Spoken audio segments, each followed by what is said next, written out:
Welcome to Simplified UPSC by PPP, where we listen, learn, and grow together. Detailed lecture notes in English and Hindi, plus practice questions for prelims and mains, only on our Telegram channel. Link in description. Like and subscribe for more. Simplified UPSC by PPP में आप सभी का स्वागत है दोस्तों। वो जगह जहां हम सुनते हैं, सीखते हैं और साथ बढ़ते हैं। आज हम समाजशास्त्र के एक बेहद अहम अध्याय की गहराइयों में उतर रहे हैं, कार्य और आर्थिक जीवन यानी work and economic life.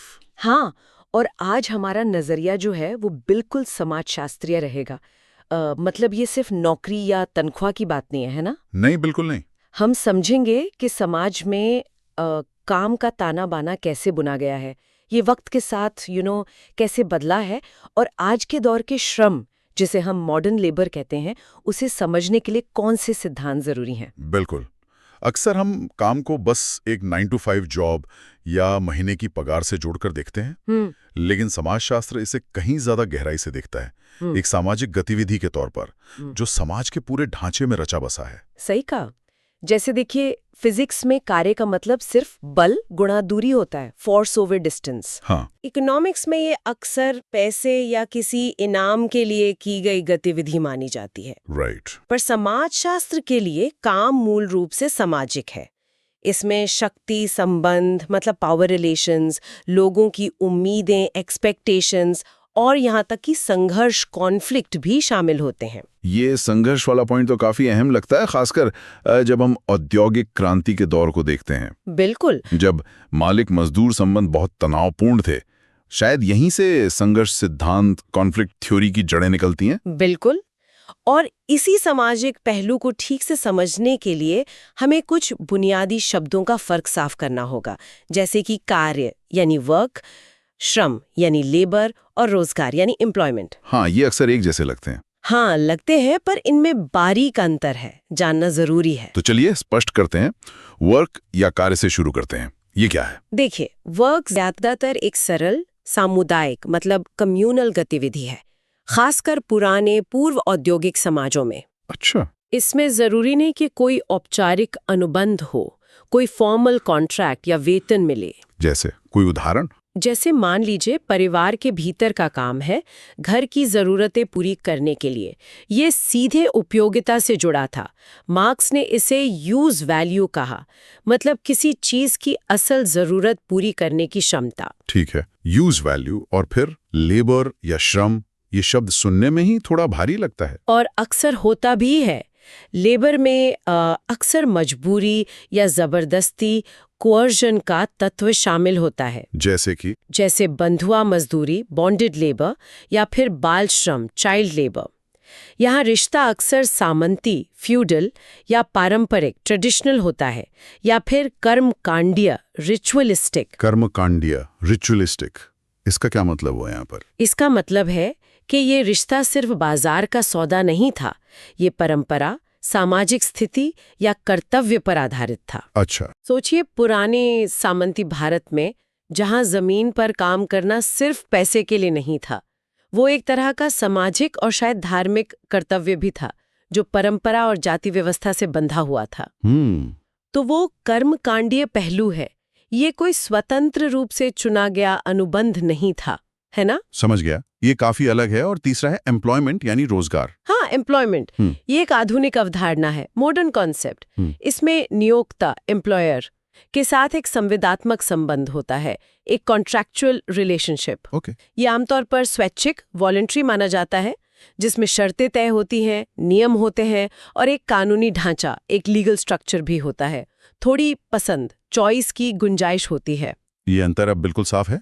Work, labour, employment. अब वापस मार्क्स के यूज वैल्यू पर आते हैं। आपने यूज वैल्यू बनाम एक्सचेंज वैल्यू की बात की थी। ये पूंजीवाद को समझने के लिए कितना जरूरी है? ओह, ये तो बहुत ही जरूरी है।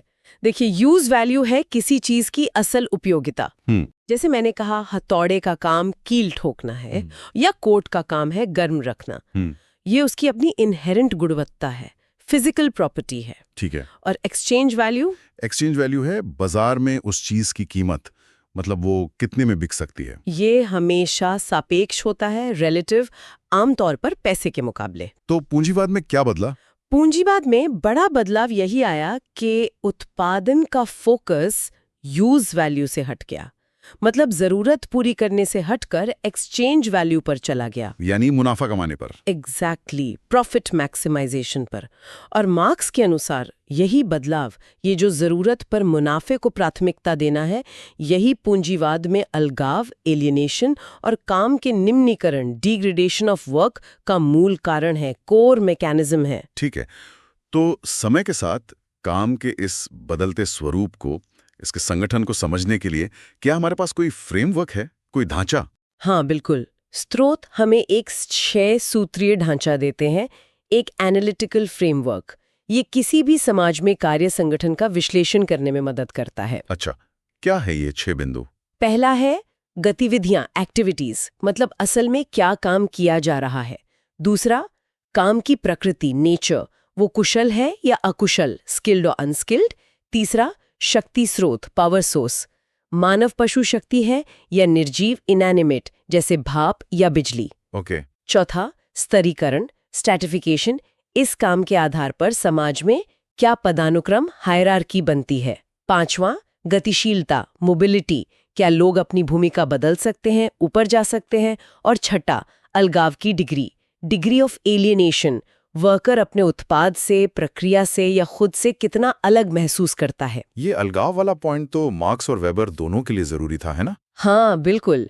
अब इस फ्रेमवर्क को थोड़ा ऐतिहासिक रूप से लगा के देखते हैं। हाँ, देखते हैं। आदिम समाजों, प्रिमिटिव सोसाइटी से शुरू करें। ठीक है। देखिए, आदिम समाजों में उत्पादन के साधन, फोर्सेस ऑफ प्रोडक्शन, बहुत बुनियादी थे। जीवन बचाना, सर्वाइवल ही मुख्य लक्ष्य था।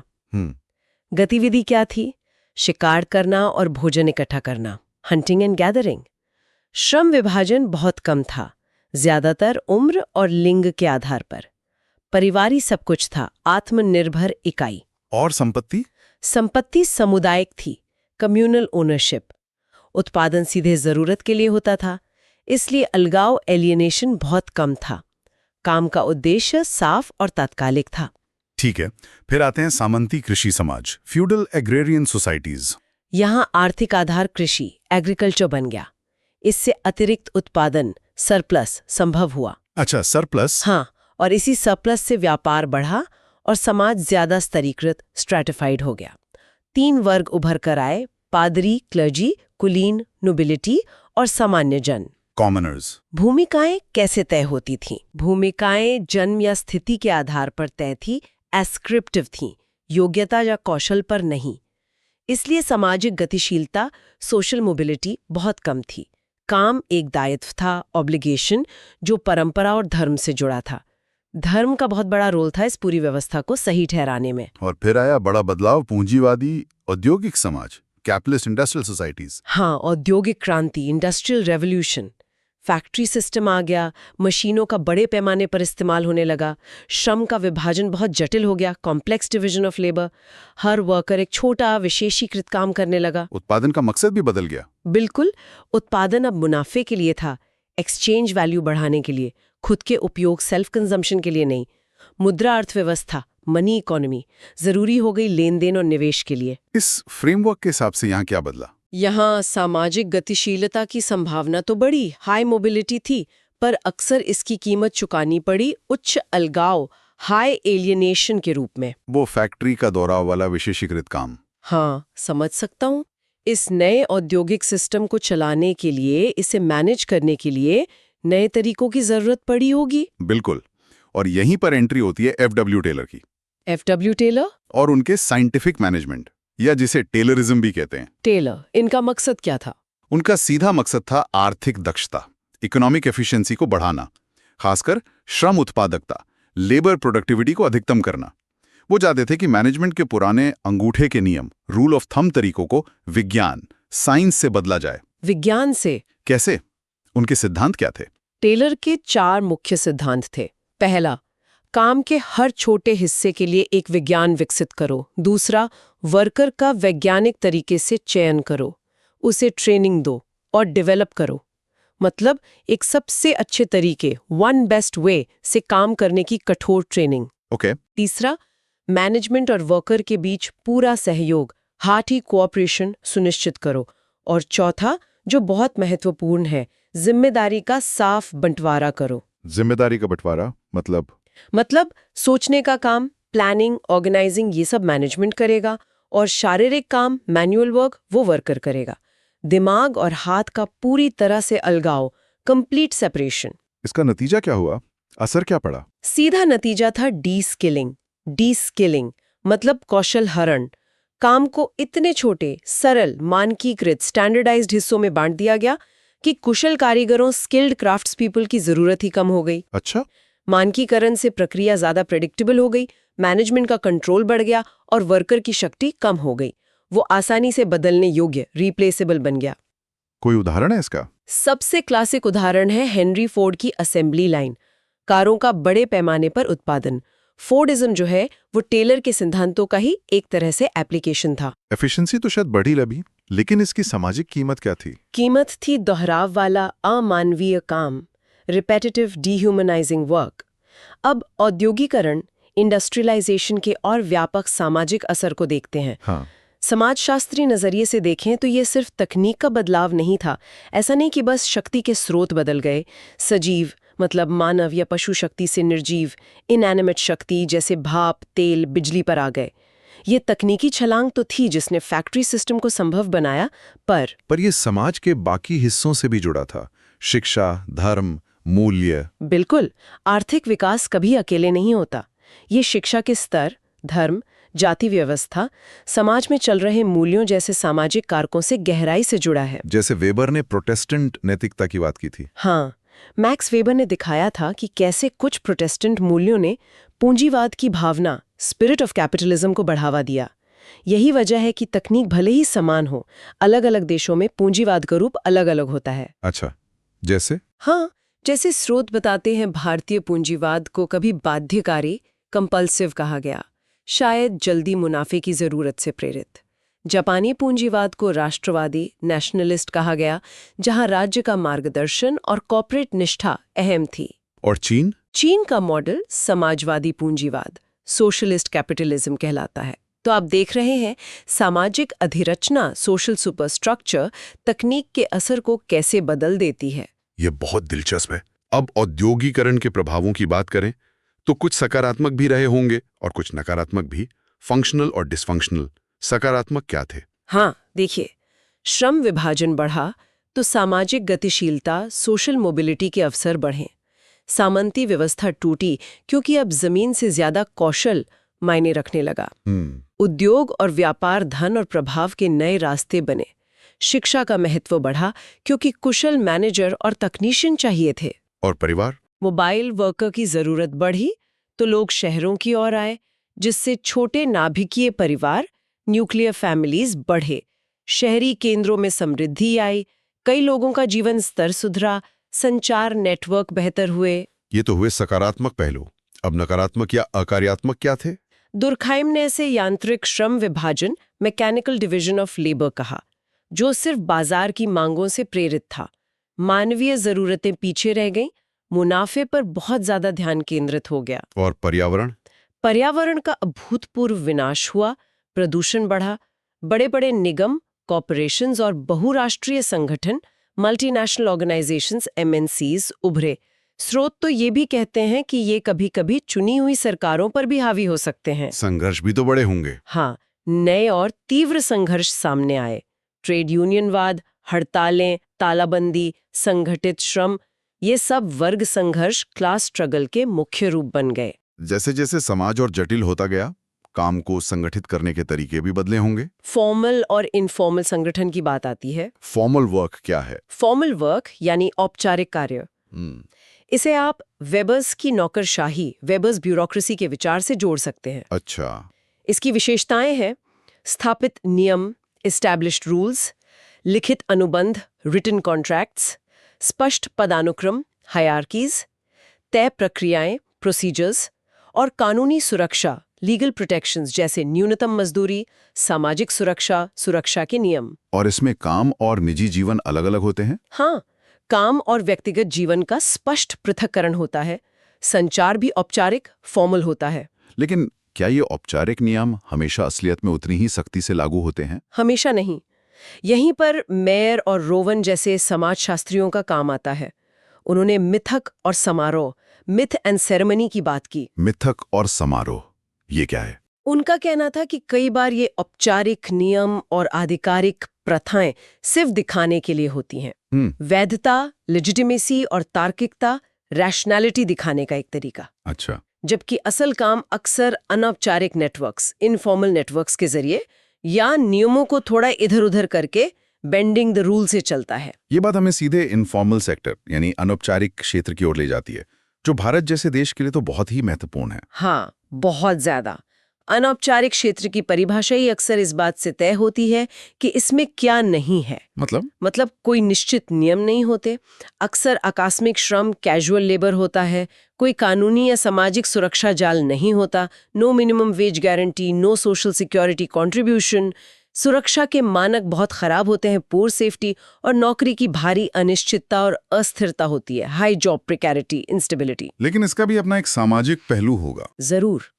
यहाँ व्यक्तिगत संबंध, पर्सनल रिलेशनशिप्स और सामाजिक नेटवर्क्स, सोशल नेटवर्क्स जैसे जाति या समुदाय के कनेक्शंस काम दिलाने और करवाने में बहुत मायने रखते हैं। ये कम गुमनाम, लेस अनोनिमस होता है। कभी कभी ये प्रेरणा का भावनात्मक स्रोत भी बन सकता है, क्योंकि माहौल कम कठोर होता है। और ये अनौपचारिक संगठन तो औपचारिक जगहों के अंदर भी होते हैं। हाँ, बिल्कुल। ऑफिस पॉलिटिक्स, गुट, क्लीक्स, संकट के समय बनने वाली तदर्थ टीमें, एडहॉक टीम्स, प्रमोशन के अलिखित नियम, ये सब औपचारिक संगठनों के भीतर के अनौपचारिक पहलू हैं। इस अनौपचारिक पहलू और मानवीय पक्ष के महत्व को उजागर करने में हॉथॉर्न स्टडीज का बड़ा नाम आता है। बिल्कुल सही। एल्टन मेयो ने 1920 के दशक में वेस्टर्न इलेक्ट्रिक कंपनी में ये अध्ययन किए थे। उनका मकसद क्या था शुरू में उनका लक्ष्य था भौतिक स्थितियों, फिजिकल कंडीशंस, जैसे कि रोशनी के स्तर, लाइटिंग लेवल्स का उत्पादकता पर असर देखना। वो एक तरह से टेलरवादी विचारों को ही टेस्ट कर रहे थे। पर नतीजा कुछ और निकला। हाँ ना, नतीजा चौंकाने वाला था। उन्हें मिला हॉथॉर्न प्रभाव, हॉथॉर्न इफेक्ट।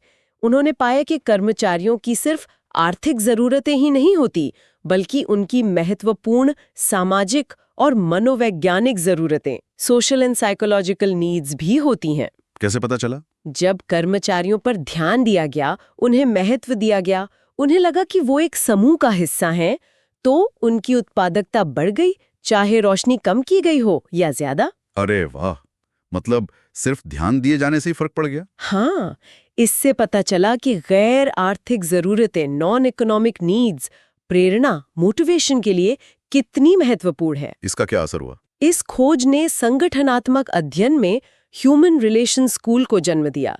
इसने साबित किया कि आप मानवीय पहलू को, अनौपचारिक सामाजिक पक्ष को, मनोवैज्ञानिक कल्याण को अनदेखा नहीं कर सकते, चाहे फैक्ट्री कितनी भी तर्कसंगत क्यों न बनाई जाए। अब वापस अनौपचारिक क्षेत्र पर आते हैं। जी। भारत में जैसा आपने कहा, ये बहुत बड़ा है, लगभग 85% वर्कफोर्स। तो सवाल ये उठता है कि ये सेक्टर मौजूद क्यों है और बना क्यों रहता है? इसके पीछे क्या सिद्धांत हैं? हाँ, इसके अस्तित्व को समझाने के लिए 4 मुख्य विचारधाराएं, 4 स्कूल्स ऑफ थॉट हैं, और ये अलग-अलग नीतिगत विचारों की ओर ले जाती हैं। पहली कौन सी है? पहली है ड्यूलिस्ट स्कूल, द्वैतवादी स्कूल। ये पुरानी आधुनिकीकरण थ्योरी, मॉडर्नाइजेशन थ्योरी का नजरिया है। ये इसे पिछड़ा हुआ, बैकवर्ड, अस्थायी, टेम्परेरी और अवशिष्ट, रेजिडुअल मानता है। इनकी उम्मीद थी कि जैसे जैसे अर्थव्यवस्था आधुनिक होगी, औद्योगिकरण बढ़ेगा, ये अपने आप सिकुड़कर गायब हो जाएगा। लेकिन ऐसा तो हुआ नहीं। नहीं हुआ। यहीं दूसरा स्कूल आता है, स्ट्रक्चरलिस्ट स्कूल, संरचनावादी स्कूल। ये ज्यादा आलोचनात्मक, क्रिटिकल है। ये क्या कहता है? ये कहता है कि अनौपचारिक क्षेत्र कोई अस्थायी चीज नहीं, बल्कि आधुनिक पूंजीवाद की एक स्थायी संरचनात्मक आवश्यकता है, अ परमानेंट स्ट्रक्चरल नेसेसिटी। जरूरत। क्यों? क्योंकि औपचारिक अर्थव्यवस्था, फॉर्मल इकोनॉमी, पूरी उपलब्ध Shram Shakti, entire available labour force को खपा नहीं सकती, एब्जॉर्ब नहीं कर सकती। तो ये एक तरह का ओवरफ्लो है, एक अंतर्निहित विशेषता, इनहेरेंट फीचर, ना कि कोई कमी या बग। अच्छा, तीसरा नजरिया कौन सा है? तीसरा है लीगलिस्ट स्कूल, विधिवादी स्कूल। ये सरकार को दोषी ठहराता है। सरकार को? कैसे? उनका तर्क है कि अत्यधिक सरकारी नियमन, एक्सेसिव स्टेट रेगुलेशन, नौकरशाही ब्यूरोक्रेसी, लाल फीताशाही रेड टेपिज्म के कारण श्रमिक और छोटे उद्यमी जानबूझकर डेलिबरेटली इन बोझिल नियमों, करों और प्रशासनिक बाधाओं से बचने के लिए अनौपचारिकता चुनते हैं। ठीक है। और चौथा?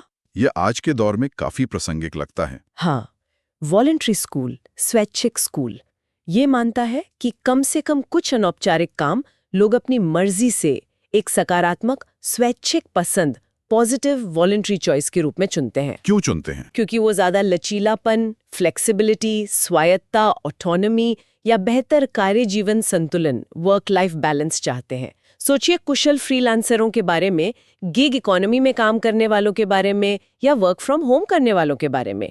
वो शायद कठोर नियमों, समय की पाबंदी और ऑफिस कल्चर से मुक्ति को ज्यादा महत्व देते हैं। ये चारों नजरिए काफी अलग अलग तस्वीर पेश करते हैं अनौपचारिक क्षेत्र की। अब कुछ और गहरे एडवांस सिद्धांतों पर चलते हैं। मार्क्स का श्रम पर नजरिया बहुत प्रभावशाली रहा है। हाँ, मार्क्स के लिए पूंजीवाद में काम की समस्या सिर्फ आर्थिक नहीं थी, बल्कि ये गहरी सामाजिक और यहाँ तक कि दार्शनिक समस्या थी, फिलोसॉफिकल क्राइसिस थी। उन्होंने कहा कि श्रम प्रक्रिया, लेबर प्रोसेस, स्वाभाविक रूप से सामाजिक है, लेकिन पूंजीवाद में इसका वस्तुकरण, ऑब्जेक्टिफिकेशन हो जाता है। वस्तुकरण? हाँ, मतलब श्रमिक अपनी मेहनत, अपनी रचनात्मकता उस चीज में डालता है, उसे बनाता है, लेकिन क्योंकि उत्पादन के साधन, मीन्स ऑफ प्रोडक्शन, पूंजीपति के पास है, तो अंतिम उत्पाद भी पूंजीपति का होता है, श्रमिक का नहीं। यहीं से श्रमिक का अपने काम से अलगाव, डिटैचमेंट या एलियनेशन शुरू होता है। मार्क्स ने पूंजीवादी श्रम की 3 मुख्य विशेषताएं बताई थी, है ना? शोषण, पर्णीकरण और अलगाव। बिल्कुल। एक्सप्लॉयटेशन यानी शोषण। इसका मतलब है कि बुर्जुआ वर्ग, जो उत्पादन के साधनों का मालिक है, वो श्रमिकों द्वारा बनाए गए अधिशेष मूल्य, सरप्लस वैल्यू पर कब्जा कर लेता है। सर्वहारा वर्ग श्रम देता है, मूल्य बनाता है, पर उसे सिर्फ मजदूरी, वेज मिलती है, पूरा मूल्य नहीं। और कमोडिटाइजेशन, पर्णीकरण। इसका मतलब है श्रम को एक वस्तु की तरह, एक कमोडिटी की तरह मानना, जिसे खरीदा और बेचा जा सके। इससे श्रम की मानवीय गुणवत्ता, ह्यूमन क्वालिटी छीन ली जाती है। इसकी कीमत सप्लाई और डिमांड पर तय होती है, न कि मानवीय मूल्य या कौशल पर। और तीसरा, एलियनेशन, अलगाव। इसके तो मार्क्स ने 4 प्रकार बताए थे। हाँ, 4 प्रकार। पहला, उत्पाद से अलगाव, एलियनेशन फ्रॉम द प्रोडक्ट। श्रमिक चीज बनाता है, पर वो उसकी नहीं होती, शायद वो उसे खरीद भी न सके। दूसरा, श्रम प्रक्रिया से अलगाव, alienation from the process of labour. अत्यधिक श्रम विभाजन और टेलरवाद के कारण श्रमिक सिर्फ एक छोटा सा दोहराव वाला काम करता है, उसे पूरी प्रक्रिया पर कोई नियंत्रण महसूस नहीं होता। तीसरा, स्वयं से अलगाव या प्रजातीय सार से, alienation from self, species essence. Marks मानते थे कि श्रम रचनात्मक और संतुष्टि देने वाला होना चाहिए, पर पूंजीवाद में ये सिर्फ जीवित रहने का साधन बन जाता है। श्रमिक एक मशीन का पुर्जा बनकर रह जाता है। और चौथा प्रकार? चौथा, साथी श्रमिकों से अलगाव, एलियनेशन फ्रॉम फेलो वर्कर्स। नौकरियों के लिए प्रतिस्पर्धा, कार्य की संरचना ऐसी होती है कि वो श्रमिकों के बीच समुदाय या एकजुटता, सॉलिडेरिटी को तोड़ती है, प्रतिद्वंद्वता और आइसोलेशन लाती है। इस शोषण के तंत्र को बनाए रखने के लिए मार्क्स ने रिजर्व आर्मी ऑफ लेबर की बात की थी, श्रम की आरक्षित सेना। ये क्या है? हाँ, ये बहुत महत्वपूर्ण कॉन्सेप्ट है। इसका मतलब है बेरोजगार या अल्प रोजगार लोगों का समूह, जो पूंजीवाद के लिए संरचनात्मक रूप से जरूरी है, स्ट्रक्चरली नेसेसरी। जरूरी क्यों है? क्योंकि ये मालिकों के हितों की सेवा करता है। ये रिप्लेसमेंट वर्कर की एक तैयार सप्लाई है। ये मजदूरी पर नीचे की ओर दबाव डालता है। ये श्रमिक वर्ग पर पूंजीवादी नियंत्रण का एक उपकरण है। क्या इसे किसी और संदर्भ में भी इस्तेमाल किया गया है? हाँ, नारीवादी विद्वानों, फेमिनिस्ट स्कॉलर्स ने इसे महिला श्रम बल, फीमेल लेबर फोर्स पर लागू किया है। उन्होंने दिखाया कि कैसे ऐतिहासिक रूप से महिलाओं को एक रिजर्व पूल की तरह इस्तेमाल किया गया, युद्धों के दौरान काम पर लाया गया, और जब अर्थव्यवस्था धीमी हुई तो वापस अवैतनिक घरेलू काम में धकेल दिया गया। मार्क्स के बाद हैरी ब्रेवरमैन का नाम आता है और उनकी दिस किलिंग थीसिस, कौशल हरण थीसिस। हाँ, हैरी ब्रेवरमैन की किताब लेबर एंड मोनोपोली कैपिटल बहुत प्रभावशाली रही। उनका तर्क था कि पूंजीवाद, खासकर टेक्नोलॉजी और मशीनीकरण के माध्यम से व्यवस्थित रूप से कई नौकरियों के लिए जरूरी कौशल स्तर, स्किल लेवल को कम करता है। ये सिर्फ मैनुअल जॉब्स के लिए नहीं, बल्कि निचले स्तर के वाइट कॉलर जॉब्स के लिए भी सच है। तो ये सिर्फ उबाऊ काम को ऑटोमेट करना नहीं है। नहीं, ब्रेवरमैन के अनुसार ये सक्रिय रूप से नौकरियों को सरल बनाना है, एक्टिवली सिंप्लीफाइंग जॉब्स। उनका तर्क था कि ये अक्सर एक जानबूझकर की गई प्रबंधन रणनीति है, डिलिब्रेट मैनेजमेंट स्ट्रैटेजी। ये टेलर के सोचने और करने के काम को अलग करने वाले विचार पर ही आधारित है। इसका मकसद क्या है? मकसद है कौशल को श्रमिक से छीनकर प्रक्रिया, मशीन या मैनेजर के नियंत्रण में लाना। इससे लागत नियंत्रित होती है, श्रमिक ज्यादा बदलने वाले बनते हैं, कुशल और शायद ज्यादा शक्तिशाली श्रमिकों पर निर्भरता कम होती है और श्रम लागत घटती है। टेक्नोलॉजी एक तरह से श्रमिकों के मूल्यवान शिल्प ज्ञान को मैनेजमेंट द्वारा नियंत्रित एल्गोरिदम में बदल देती है। लेकिन क्या ये हमेशा सच होता है? क्या टेक्नोलॉजी हमेशा डीस्किलिंग ही लाती है? यहीं पर ब्रेवरमैन की आलोचना आती है, खासकर आधुनिक उत्पादन प्रणालियों के संदर्भ में। फ्लेक्सिबल स्पेशलाइजेशन या पोस्ट फोर्डिज्म के विचारकों का तर्क है कि डीस्किलिंग शायद फोर्डिज्म यानी बड़े पैमाने पर मानकीकृत उत्पादन का हिस्सा रही हो, लेकिन आज की पोस्ट फोर्डिस्ट अर्थव्यवस्था वास्तव में ज्यादा कौशल, मोर स्किल्स और ज्यादा व्यापक कौशल, वाइडर रेंज ऑफ स्किल्स की मांग करती है। ऐसा क्यों? क्योंकि आधुनिक सिस्टम को कस्टमाइजेशन चाहिए, तुरंत बदलाव चाहिए, मौके पर समस्या समाधान, problem solving on the fly चाहिए। ये पूरी तरह से कौशल रहित रोबोटिक वर्कर से हासिल नहीं किया जा सकता। तो नतीजा क्या है? डीस्किलिंग या अपस्किलिंग? शायद दोनों।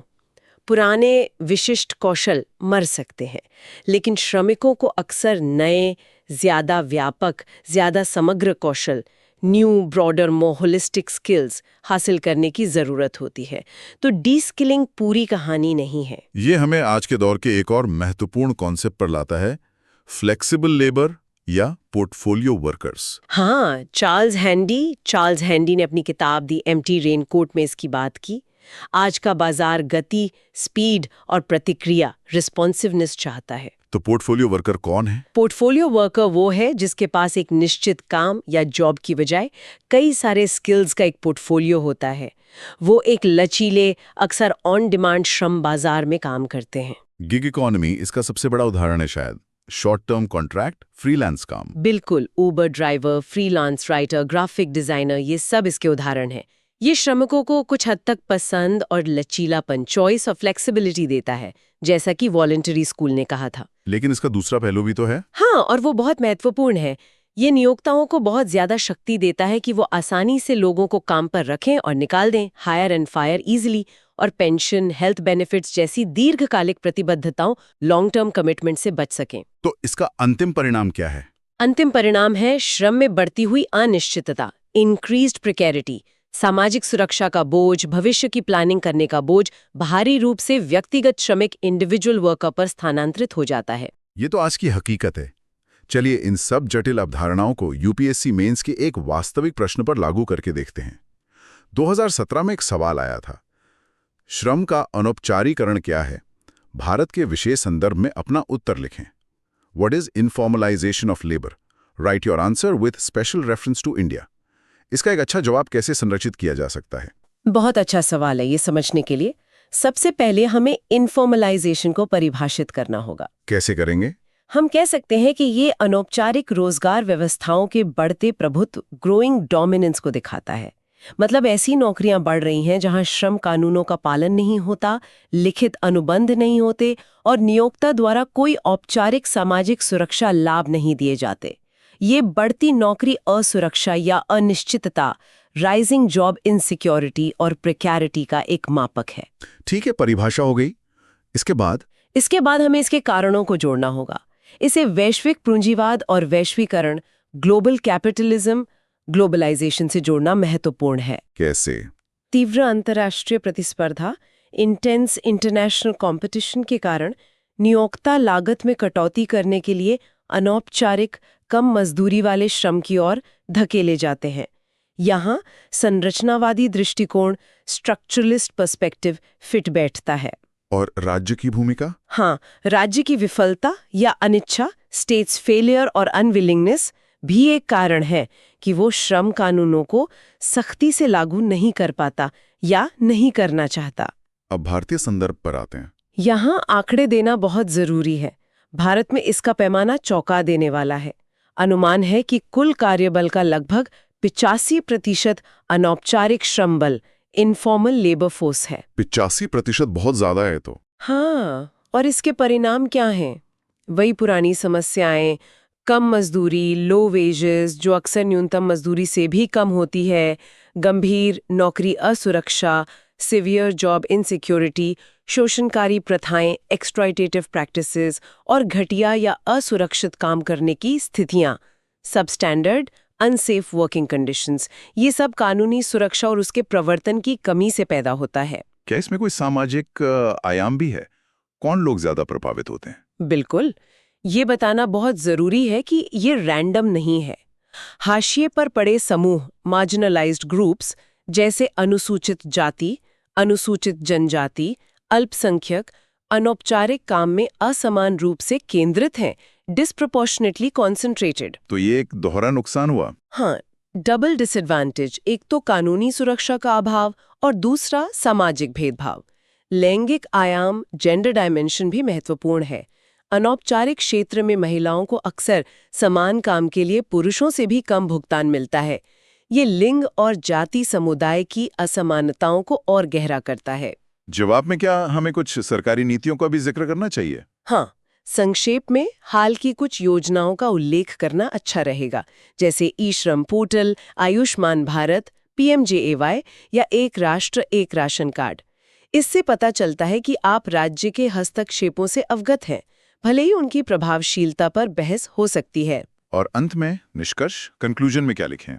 निष्कर्ष में हमें संक्षेप में बताना चाहिए कि अनौपचारिकता संरचनात्मक रूप से व्यापक है, स्ट्रक्चरली वाइडस्प्रेड और वैश्विक दबावों से प्रेरित है, लेकिन इसे विनियमित करना, रेगुलेटिंग करना सामाजिक रूप से वांछनीय, सोशली डिजायरेबल है और शायद भारत के लिए एक राष्ट्रीय आवश्यकता, नेशनल नेसेसिटी भी है। वांछनीय क्यों? क्योंकि ये बुनियादी कानूनी सुरक्षा, न्यूनतम मजदूरी, सुरक्षा मानक और सामाजिक सुरक्षा तक पहुंच का विस्तार करने में मदद करेगा।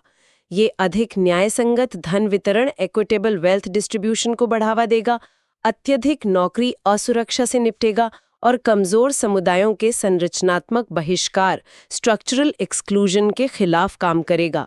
सामाजिक न्याय, सोशल जस्टिस के कारणों से राज्य के हस्तक्षेप के लिए एक मजबूत तर्क देना चाहिए। बहुत बढ़िया, वाकई आज हमने काफी महत्वपूर्ण पहलुओं पर चर्चा की है, टेलर के साइंटिफिक मैनेजमेंट से लेकर और मेयो के हॉथॉर्न स्टडीज और मानवीय संबंधों के महत्व तक, फिर मार्क्स का शोषण, पढ़नीकरण और अलगाहों का गहरा विश्लेषण और उनकी रिजर्व आर्मी ऑफ लेबर की अवधारणा, ब्रेवरमैन की डी-स्किलिंग थीसिस और फिर उसकी आलोचना, फ्लेक्सिबल स्पेशलाइजेशन और पोस्ट फॉर्डिज्म के नजरिए से, और आखिर में चार्ल्स हैंडी के पोर्टफोलियो वर्कर और आज की गिग इकोनॉमी की अनिश्चितताएं। ये सब भारत के लिए कितना प्रासंगिक है ये हमने देखा। जहां 85% वर्कफोर्स अनौपचारिक है, वहां श्रम सुधार, सामाजिक सुरक्षा और समावेशी विकास का विश्लेषण करने के लिए ये सारे कॉन्सेप्ट्स बहुत जरूरी हैं। हाँ, और मेंस के सवालों में भी अक्सर वैश्वीकरण, नई तकनीक जैसी बड़ी ताकतों को जमीनी स्तर पर नौकरियों, रोजगार पैटर्न और असमानता से जोड़ने की जरूरत पड़ती है। बिल्कुल, और ये सब दिखाता है कि काम सिर्फ एक आर्थिक गतिविधि नहीं है, ये हमारे सामाजिक जीवन, हमारी पहचान और हमारे समाज की संरचना के लिए कितना केंद्रीय है। ये हमारी स्थिति, हमारे रिश्तों को परिभाषित करता है। तो साथियों, जाते जाते आपके लिए एक विचार छोड़ जाते हैं।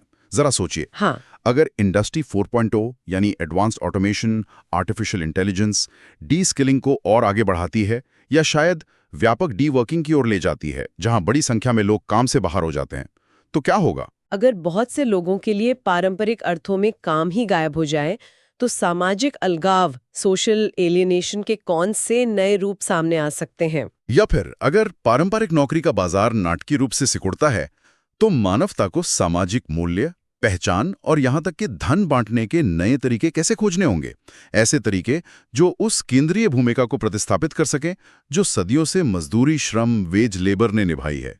सोचने के लिए बहुत कुछ है। काम के बाद का समाज कैसा दिखेगा, जैसा हम आज जानते हैं? इस पर जरूर सोचिएगा। आज की इस गहन चर्चा के लिए इतना ही। हमें टेलीग्राम और इंस्टाग्राम पर फॉलो करना ना भूलें। और अगर ये चर्चा आपको उपयोगी लगी तो इसे लाइक करें, अपने दोस्तों के साथ शेयर करें और चैनल को सब्सक्राइब जरूर करें। सुनने के लिए धन्यवाद। मिलते हैं अगली बार। Thanks for watching. Follow us on Telegram and Instagram. Don't forget to like, share, and subscribe.